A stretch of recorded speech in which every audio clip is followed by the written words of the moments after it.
Wheel of Time community, and welcome to the Wheel of Time Pod-Thru. I'm Teresa. And I'm Tim. And together we're going to walk through Robert Jordan's Wheel of Time series. How you doing today, Tim? I'm doing great. I'm a little excited. We have a brand new microphone. We do. We're still working on trying to get our audio to be better. Yes. It's a process. So before we get started, I just wanted to remind you that this is a reread. So we assume that you've already read the whole series, so there will be spoilers. So Tim, what are we going to be doing in today's episode? Well, in this episode, we're going to be covering chapters 9 and 10 of The Eye of the World. Mm-hmm. These chapters, we see dark dreams, we hear rich history, and our heroes set off on their epic adventure. All right.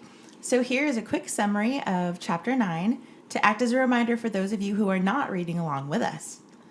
We start off in Rand's dreams. He's being chased up a fiery mountain by Trollocs.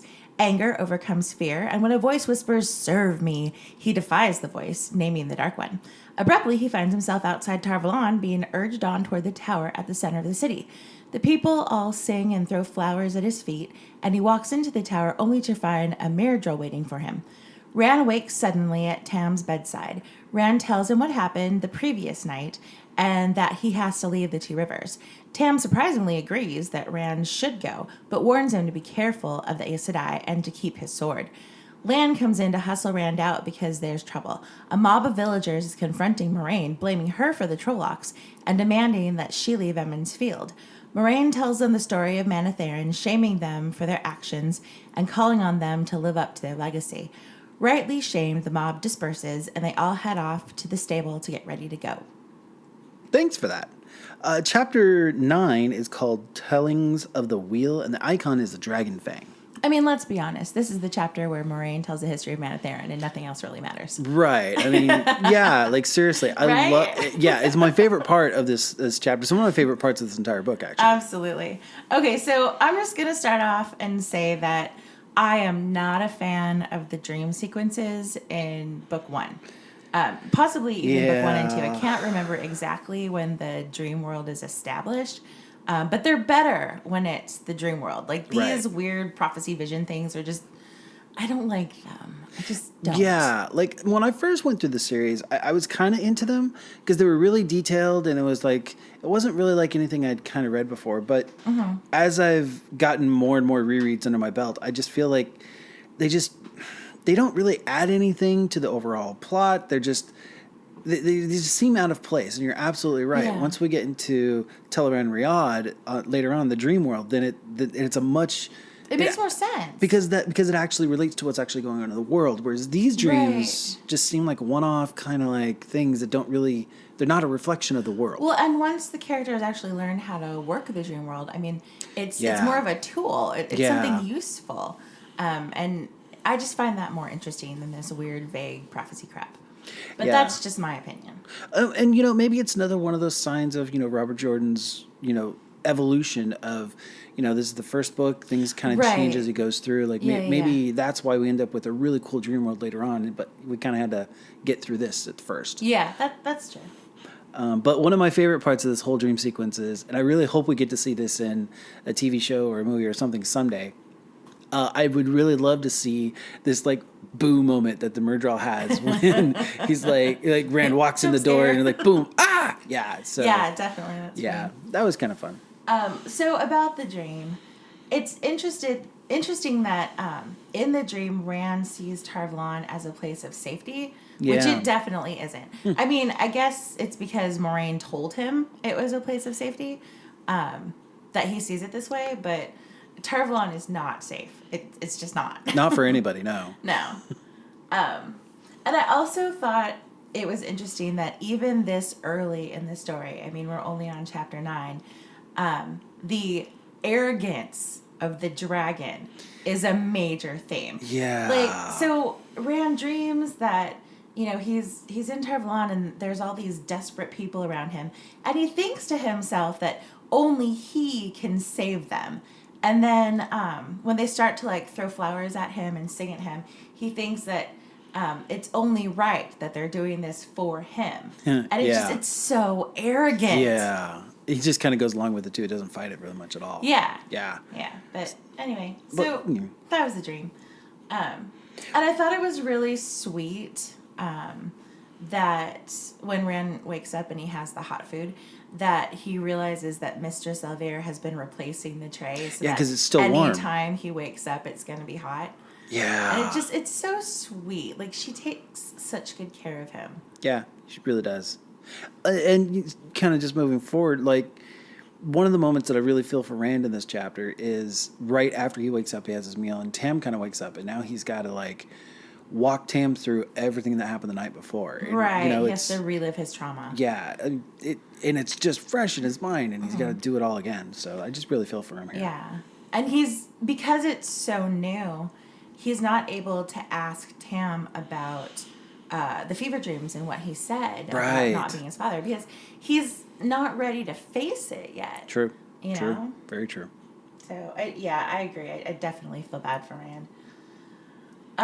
And so Tam asked for Maureen's exact words, trying to find the truth or the lie in the words or whatever. And he tells Rand something that gets repeated often through the series about Aes Sedai.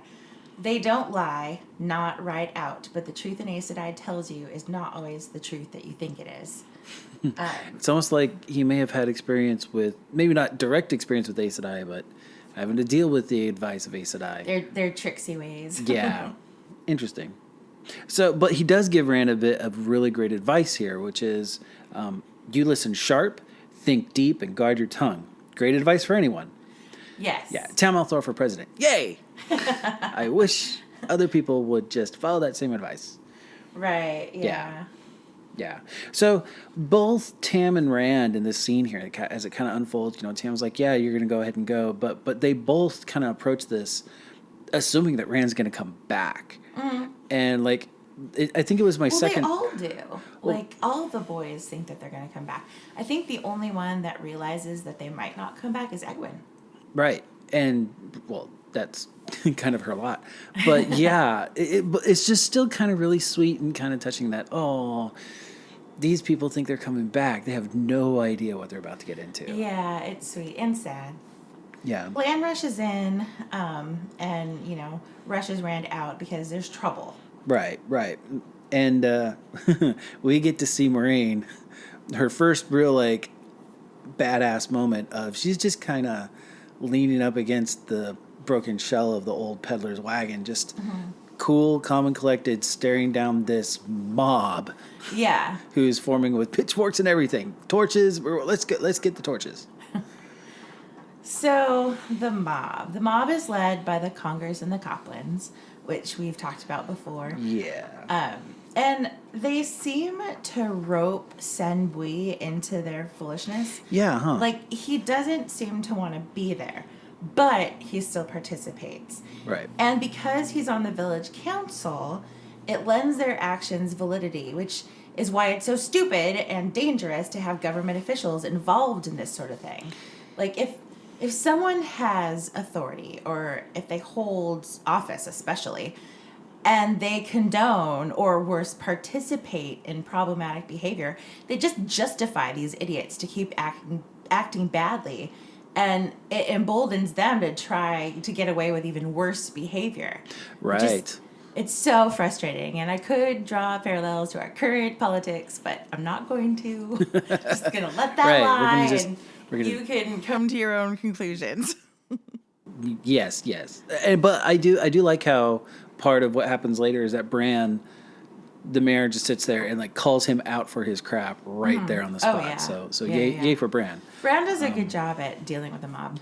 Yeah, he certainly does. So, like, for instance, he comes in and, like what I love about the way he deals with this mob is, when people get scared and people get into that mob mentality and there's fear, like people, like, stop thinking. And because they stop thinking, they do stupid stuff.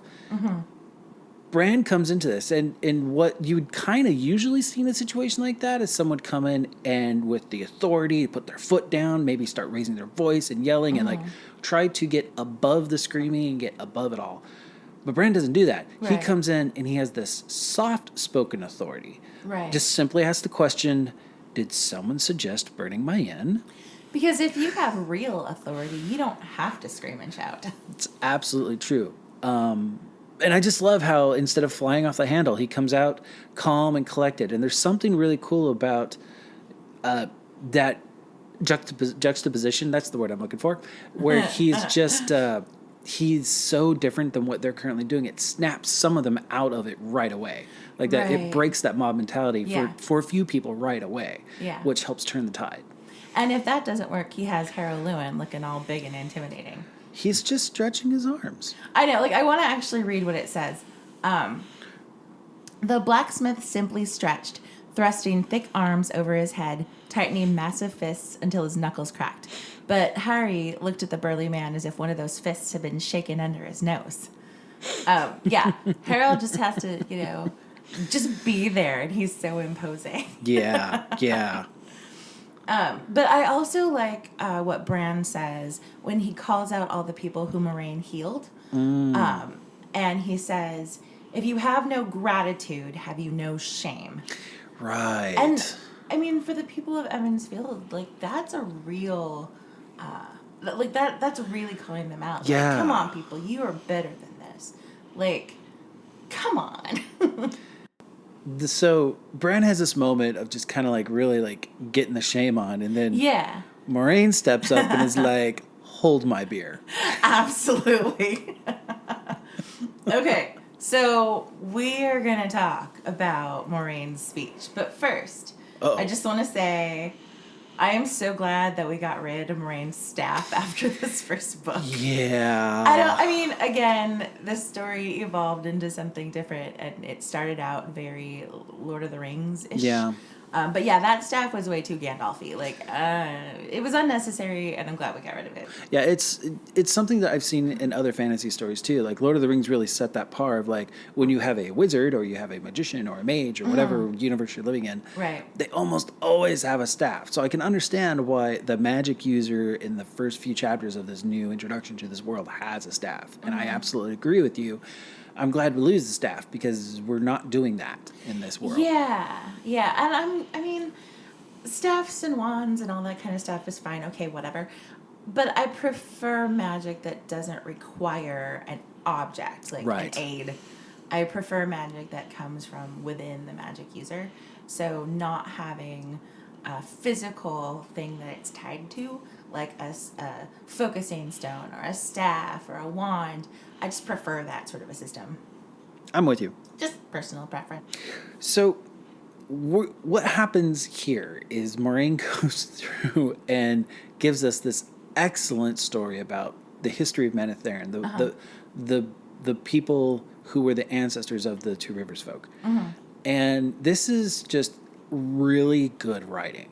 Like really every time I read this, my heartstrings get pulled. Like I've come to tears sometimes reading this just because, knowing the implications and stuff in the books later on. Yeah. This just really touches me and warms my heart every time I read this story. It's so powerful. It really is. You can hear the resonance of Maureen's voice in the way Jordan wrote it. He absolutely did such a good job writing the story. And like, even though this particular story in the books is a little bloated and purple as far as the language, which is different from the way the rest of the books are written, it makes sense. I mean, it's almost like high chant. Yeah, it fits. Yeah, it totally works. I agree. Like, the writing is really tight with this. So, I mean, I could just read the whole thing, but I'm not gonna. Okay, all right. So I'm just gonna kind of go through different parts of it, and like I said, I mean, it's so good I could read the whole thing, but I'll try to be as brief as possible. No promises. Good luck. I know. So Maureen starts by shaming the actions of the Two Rivers people, especially the people in the mob, and calling them to remember who their people are. So she says, "Is this what Aemon's blood has come to? Little people squabbling for the right to hide like rabbits? You have forgotten who you were, forgotten what you were. But I had hoped some small part was left, some memory in blood and bone, some shred to steel you for the long night coming. And I feel like this is a call to action for the people. She's not just telling them their history. She's saying, look who you used to be. Right. Be better. You know? Right, like, remember who you are and be better. And the beauty of that is, like, how many times do you see people, whether they're arguing or over a political idea, or maybe their kid did something wrong, like how many times do you see people try to tell people how stupid they are for doing something wrong? Mm-hmm. That is not what she's doing. She's not calling it, she's not cutting them down. She's not tearing, she's saying, you are capable of more than this. Exactly. And that's the whole point of her telling the story. Yeah. Is to say, you're capable of being better, you have the potential to be better, so do it. Right. So she says, 2,000 years ago, the Manatharendril flowed by the walls of a mountain city so lovely to behold that Ogier stonemasons came to stare in wonder. Think about that for a minute. I don't really have to think about that for very long. I mean, like... like, how crazy is that? I mean, as we find out through the rest of the series, like, anytime you go to Tar-Valon, or you go to Ilion, or you go to these places that have old structures that have been built and beautiful forever, it's because the Ogier built them. Yeah. And they sometimes have to come back to repair them. And I think that these... And only the Ogier can. Right. No one else can. You're absolutely right.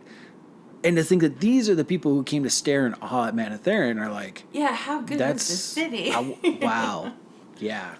Yeah, it's a very tiny part, but I caught it on this reread. I was like, wow, that says a lot it about sure does. What this city was. Yeah. So I was doing some research Uh-oh. About the connection between Egwene and Eldrin, Okay. and we can talk about that in a minute. But while I was doing this research, I found out about Eldrin's history in the tower with Tetsuan. Okay. So Tetsuan was a novice in the tower, and she was pretty hot shit before Eldrin showed up. Like, she was the one with the most potential for power.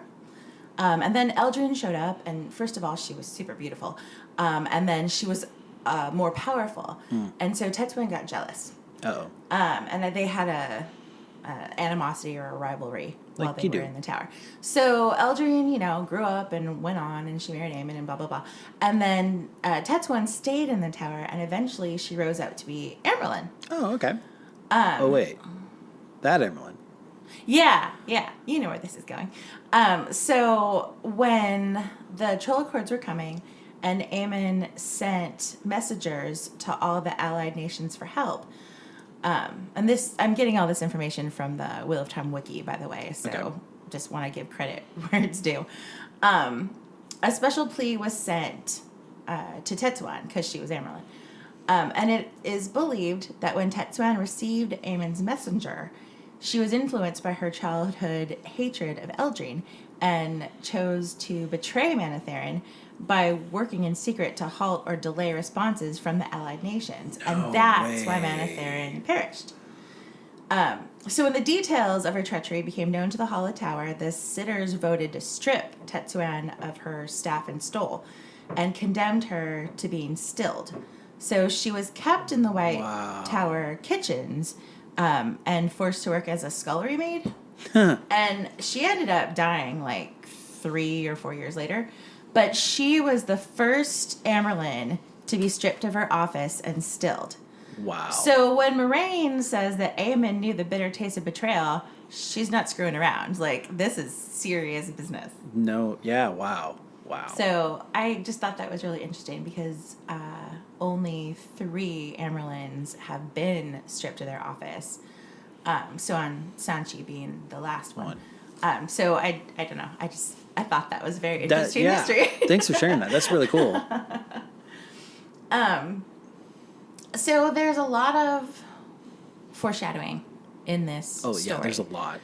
And so I'm going to read this little part talking about when they realized that no help was coming and that they were going to die. and Aemon commanded that all of the people flee from the city.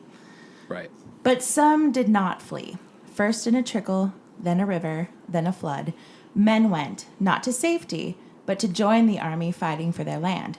Shepherds with bows, and farmers with pitchforks, and woodsmen with axes.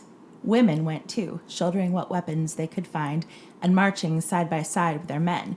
No one made that journey that did not know they would never return. But it was their land. It had been their fathers', and it would be their children's. And they went to pay the price of it. And that reminds me so much of the Battle of the Two Rivers later when Perrin comes back. Yeah. With absolutely. the women like defending the children and the men fighting these impossible odds. And I feel like it's so much foreshadowing for that, that. Yeah. And I mean, I love the Battle of the Two Rivers. Like, it gets me every time. It's one of my favorites. And it's such a callback to their history here in this story. Like I said before, I was doing some research to find out if it was confirmed that Egwene was the reincarnation of Eldrine. But apparently it seems that the going theory these days is that she's actually the reincarnation of Latro Posay instead, which I did not read The Strike at Shal Ghul, but I guess she's a character in that. Yes. So if Egwene is not Eldrine reborn,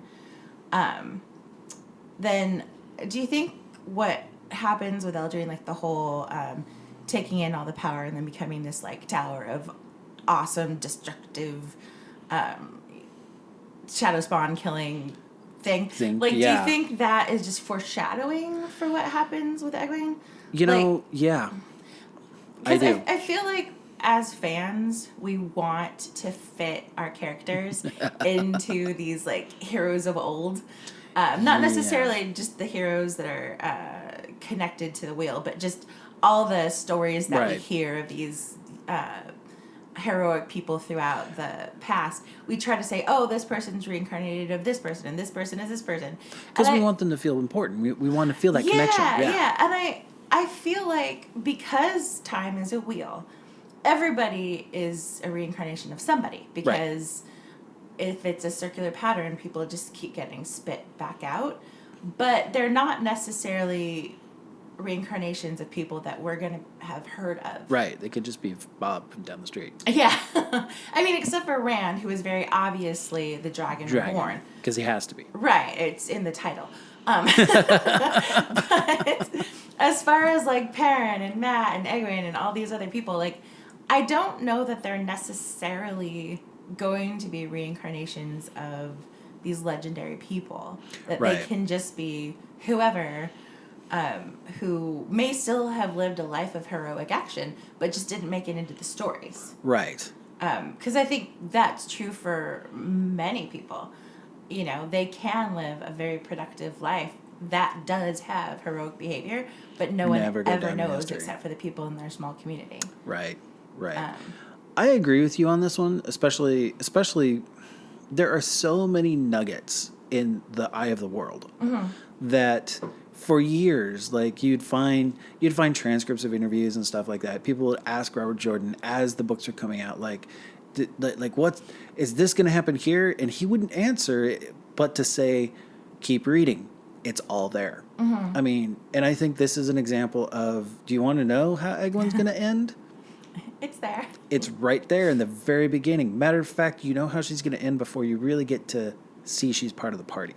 Right. So, yes, just like we see the Tower Genji later as a just little like side note. Right, when they're on the boat. And come all the way back, way many books later for that one, and a whole bunch of other things. So definitely. So I am inclined to agree with you that it's foreshadowing. And if she might be, she might not be. I don't think that was the intent of this passage. I think I think this is simply foreshadowing and giving us a really cool history all at the same time. Right. Okay. So the last thing I want to talk about in Maureen's speech is where she says, "They had paid such a price in blood and hope for their land as has never been paid before, and now they were bound to that soil by ties stronger than steel." And I think that is absolutely evident in the Two Rivers people. I mean, how many times are we told about the Two Rivers stubbornness where, their crops fail or their houses burn down or, animals attack or whatever, and they always pick up and rebuild. Yeah. And I think it's because of what Maureen is saying, even if they don't even remember it.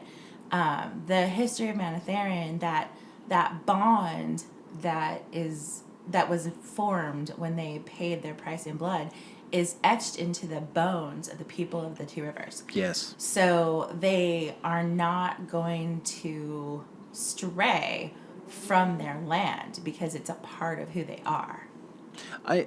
I'm inclined to agree with that. Yes. It could also just be that the pattern needs them to be these kind of people. Maybe. But I would like to think that it's because of the price that was paid. Yeah, I mean, it's hard for us as Americans to feel that connection to our land because our country is so young in comparison to, like, England and Scotland and other places around the world. I think people from other countries who their countries are centuries and centuries old do have a stronger connection to their physical land. Because they've had centuries and centuries of battle and battle and battle. Right, to hold and it. generations of family that have, tilled the same soil that they are still tilling to this day. Yeah. I don't think that's something that we necessarily can understand. Especially us from California. Especially, Yeah. I'm starting to, well, there's some people. Maybe if we there's some came people from New back England, east. but people in LA be like, what? Or people in Virginia, those the southern states, especially, people have held that land for multiple generations. But for us in California, we're like, yeah. Yeah. And I just have to say, this story is so amazing that if being an Aes Sedai doesn't work out for Maureen, she can totally be a Gleeman, because this was awesome. I can't imagine any universe where being an Aes Sedai doesn't work out for Maureen. True, but you're absolutely right. She and Tom would make a really great duo. Exactly. I wonder how that turns out. So that brings us to the end of Chapter 9. Mm-hmm. And now, a word from our sponsor. Today's episode of the Wheel of Time Pod-Thru is brought to you by the Emmonsfield Sheepherders Union. The Emmonsfield Sheepherders Union. We herd sheep, so you don't have to. Next, we come to Chapter 10, where the icon is Maureen's staff, and the title is Leave Taking. So here's a quick summary. So everybody meets up with Perrin in the stable.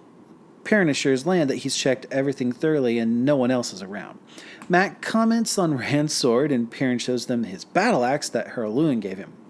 Rand reveals that he told Tam about the plan to leave the Two Rivers, and the other boys are shocked that he's disobeyed the Aes Sedai's order to tell no one. They're getting ready to set out when Egwene shows up and announces that she's going with them. The boys try to talk her out of it, but Maureen agrees to let her come. Lan suggests that Egwene takes the Gleeman's horse, and then Tom pops up from the hayloft and informs them that he will be going as well. Lan is a little pissy, but Maureen agrees that Tom can come along. Rand suggests that Egwene rides Bella instead, and they head out of the stable yard and try to be as sneaky as possible. Rand sees a black bat-like shape flying across the moon. A drag car is after them, and Lan tells everybody to gallop for their lives. I just want to point out that 4 separate chapters in this series are called Leave Takings or some derivative thereof. Robert Jordan really liked that title. Or we just had a lot of people going places. There was a lot of traveling in these books. Oh. So Perrin missed out on Maureen's story because he was in the stable, not checking the hayloft. You mean the one person who could have known this is what we come from? Right? Yeah, the one person who he could have used this information. Yeah. Speaking of Perrin not checking the hayloft, I just want to point out that even Lan says that there's no time to check the hayloft. He kind of looks at his scans and he's like, nope, she's in a hurry, and so he doesn't check. So it's not totally 100% Perrin's fault. Maybe 95%. But I'm giving him a break. Yeah. Lan is a bit hard on the boys in this book, but He is. He Grumpy kind pants. of, but he kind of needs to be. I mean, he gave Perrin one job, and he failed. Okay, well, he 95%. I'll give you that. But it's the point is, Lan needs them to up their game. Yeah. I mean, he has got to be hard on them so that they'll survive outside the Two Rivers, because they were not raised in the borderland like Lan was. They're not necessarily ready for this. He's trying to get them to survive, and they need to smarten up fast. Exactly. While they're all, waiting for Lan and Maureen to say they can leave, and they're comparing weapons, I like that the three boys all have different weapons that kind of suit their personalities. Like, I'm really glad they don't all have swords or all have, whatever. Like, Rand has his sword, and Matt's got the bow, and then eventually the quarterstaff, which makes sense for Matt. Yeah. And then Perrin's got this big, intimidating axe, and then eventually the hammer that, again, it makes perfect sense for Perrin. I like that it's not all the same, Yeah. I kind of like how, like you said, Matt starts with a bow and goes to a quarterstaff. Perrin has the axe and goes to the hammer. Those aren't just cool things that happen. They're actually, like, character arcs that happen for them, too. Right, especially for Perrin. Right. I mean, the whole internal struggle between the axe and the hammer went on for, 5-6 books? Yeah. It was a lot. So, So I'm with you on I like the weapons, too. So I want to take a second to kind of go back to the whole thing where Rand tells Tam that they're leaving. Oh, okay. Yeah. Because Perrin makes his comment that Maureen Sedai said not anybody. And he's talking about how we're not supposed to tell anybody we're going. So right, they just left notes. Right. Perrin and Matt did not talk to anybody. But Rand did, and that's very uncharacteristic and this all comes back to that coin that she gave each of them. And this is another indicator that Maureen had that there's something different about Rand. Mm-hmm. And it's not, the coin bond isn't working the way that it would on other people. Right. And so I understand why Maureen told them not to tell anyone and why they were supposed to leave notes, but that's a really shitty thing to do to your parents. Yeah. Like, not giving them a proper goodbye and just leaving a note, that stinks. It does, especially when you consider Perrin's the only one who actually comes back that we see. Right. Yeah, absolutely. And I mean, I don't know. I feel it makes sense, the relationship that Rand and Tam have, because it's just the two of them. There is no way that Rand would have been able to leave and just leave Tam a note. There's no way. No. Let's forget for a second all of the events that happened in Winter's Night and Rand thinking that Tam was going to die and the whole "you're not my father" thing. Right. Okay. Let's forget that for 1 second. Even if it was just a normal day and someone was like, okay, you need to leave your home right now and you can't tell your father, you just leave a note. There's no way. Because it's just the two of them. Rand's mother's dead. It's just the two of them. They're living their lives together. They have a bond with each other because it's just the two of them. It's true. That, Matt doesn't necessarily have with his parents and Perrin doesn't even live with his parents. Right. He's a British master of so, I don't know. Even if Rand wasn't the dragon and therefore not as controlled by the coin bond, I still think Rand wouldn't have followed Maureen on this one because of his emotional connection with Tam. I'm with you on that one. I'll go with it. What can I say? I read it with, on the touchy-feely side. So now we get one of your favorite characters. Oh, yeah. So Egwene shows up. All right. So Egwene is proving here that she is smart and she's observant and she knows what's going on in the most annoying way possible. It's just kind of her thing. Know-it-all. And, oh, geez, Egwene, what are you doing? Yeah. We've already talked about this, but yeah. So Egwene's part of the party. Yay. Oh, okay. And also, did you notice Lan tells Maureen no? Yes, I did. Outright. That's rare. I mean, he'll challenge Maureen and he'll question Maureen, but it's rare for him to give her an outright no. Yeah. That was a little interesting. Yeah, and then the only reason that he reverses it is because Maureen's like, oh, there's a reason. And Lan's like, oh, she can channel. Okay. I gotcha. It's like they've been working together for a while or something. Yeah, 20 years or so. Yeah, something like that. I'm going to get a little bit geeky for a second, so I apologize. Me be geeky. Yeah, that never happens. The first time I read this chapter, I was really engaged. Like, I was so caught up in, okay, so we got all these new characters. We got, who is this Aes Sedai? And can we trust her? And we got this guy from the Hayloft. Like, who are these people? What are their motivations? What are we doing? Mm-hmm. And now that I've read it a couple of times, more than a couple of times, I can't help but to put myself in Maureen's shoes. And I've played various video games like Baldur's Gate and other Dungeons & Dragons based things. And there's always this moment when you try to get to the end of the screen before the other people in your party are with you. And you get this like message and big voiceover saying, you must gather your party before venturing forth. And I absolutely say that is what Maureen has got. She's like, okay, come on guys, come on. I just want to get out that door. Oh, there's a girl. Oh, okay, we'll bring her along. Oh, and there's a Gleeman in the Hayloft too. Oh, okay, well, can we just get out this door? I don't know. I kind of feel like Lan feels that way more than anything else. No, you're right. You're right. Like when Lan asked Maureen if Tom was part of the pattern too. Like, come on, woman. Yeah. But honestly, I think he absolutely is part of the pattern. Like, I feel, the pattern demanded certain things in order for Rand to get to the last battle, He needed certain things to happen in order to get there, and therefore the pattern supplied them. And I think Tom is one of those things. Rand needed Tom. Right. Like, absolutely needed Tom. So I think that even if Perrin had checked the Hayloft, Tom still would have somehow popped up as part of this party. Like, Tom was coming no matter what, as the pattern demanded. Because the pattern's kind of weird that way. It is. It's kind of finicky. It definitely is. So as they're heading out, there's this interesting exchange between Lan and Perrin. Lan says that wolves don't like Trollocs, blacksmith, and Trollocs don't like wolves or dogs either. If I heard wolves, I would be sure there was no Trollocs waiting out there for us. It's a nice little bit of knowledge that Lan drops here. It gives us the foundation of what we're going to see coming in the rest of the books, where the wolves and the Trollocs are always at odds with each other. Right. And also the first little bit to indicate that wolves are good guys. Yes, wolves are good guys. Yay. So, yeah. I don't know if you have anything else to add. I just want to talk real quick about the Draghkar.